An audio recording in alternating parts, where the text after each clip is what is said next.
Le centre Terra Culture est un des derniers lieux de Lagos où l'on peut encore aller voir des pièces de théâtre tous les dimanches.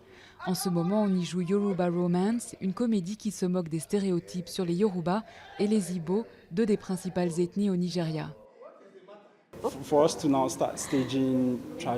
Si on commence à jouer des pièces tragiques, je pense qu'on va de nouveau perdre notre public. Je pense qu'avec la comédie, on va attirer à nouveau les gens vers le théâtre. Ces dernières années, le public a déserté les salles de théâtre au profit des films à sensation de Nollywood, la très prolifique industrie cinématographique nigériane. Faits avec peu de moyens, ces films sont vendus dans la rue pour moins d'1 € le DVD. À Lagos, où la vie est très chère, les locations de salles sont trop coûteuses pour les troupes. Cela les empêche de pratiquer des bas tarifs et d'attirer la classe moyenne et les gens plus modestes.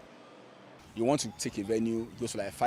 on veut louer une salle, c'est dans les 5 millions la soirée. Et avec le genre de public qu'on essaie de cibler, on n'a aucune garantie de retour sur investissement.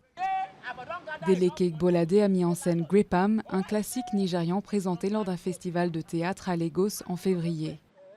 L'idée de ce festival organisé par le British Council, créer de nouvelles opportunités en encourageant les artistes nigérians à jouer dans des lieux alternatifs et plus abordables pour les troupes comme pour le public. Par exemple, ce terrain de pétanque d'un hôtel de la ville. Nous espérons qu'il va y avoir une prise de conscience du fait qu'il n'y a pas besoin d'attendre 3 mois une date disponible au théâtre de la ville. Les gens font cela aussi en Grande-Bretagne, où tout le monde n'a pas forcément le financement et les infrastructures. Les artistes montrent leur création dans leur salon, devant leurs amis, parce qu'ils ressentent le besoin de travailler chaque semaine, et chaque mois pour être des artistes. Aux metteurs en scène nigérians de relever le défi d'attirer le public dans des lieux aussi incongrus que ce parking souterrain lors du festival, et de réussir à faire vivre et transmettre un héritage artistique très riche.